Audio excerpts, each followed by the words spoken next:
So here's an Astro AMC-2000. I'm going to go through a little bit of quick troubleshooting here. If this control panel here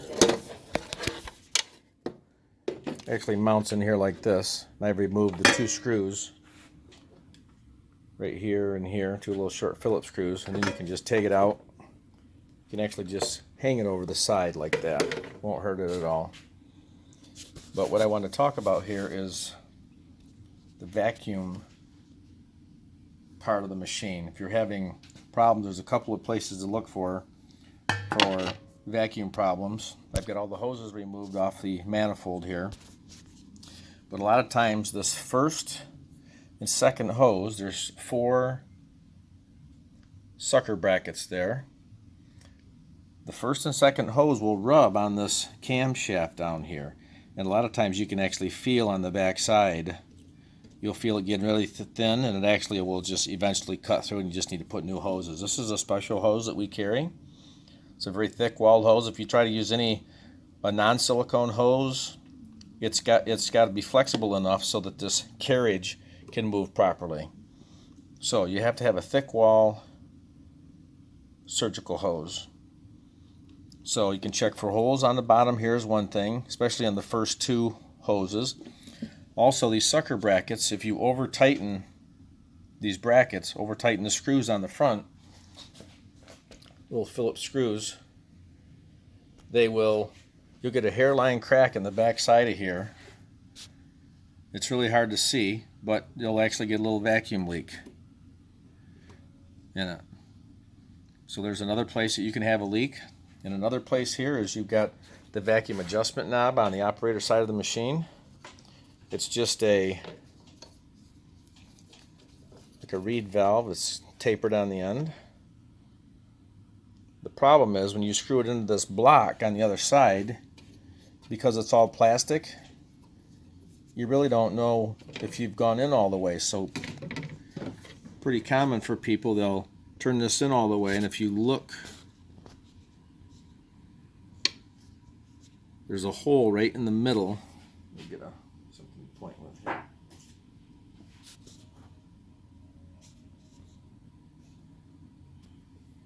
You see there's a hole right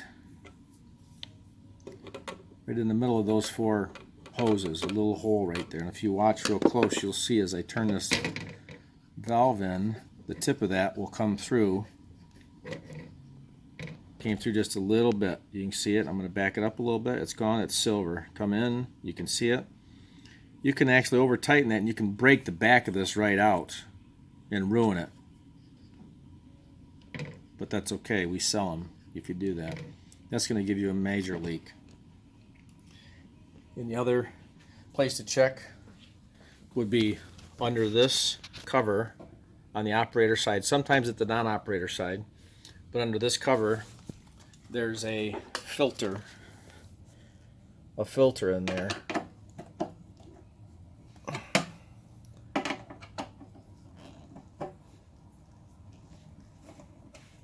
Two filters actually.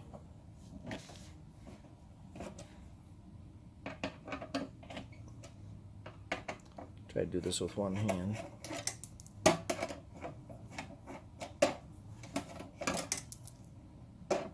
What you want to do is unscrew it. This is pretty common actually on machines that a lot of people don't realize there's a filter in there. So when you go to pull it out the first time, you can see there's two filters in here. Just unscrew this and pull it out. It's a black filter with an O-ring. So the O-ring has to go on that step when you put that back in, and there's also a cavity right there on the edge of the pump that you got to make sure it fits in. But that I've seen before where you open this up and that is just packed with powder, completely packed with powder, and then you wonder why you have a vacuum issue. So there's all the main vacuum problems that you might encounter. And if that doesn't fix us, give us a call at RYOBIpressparts.com.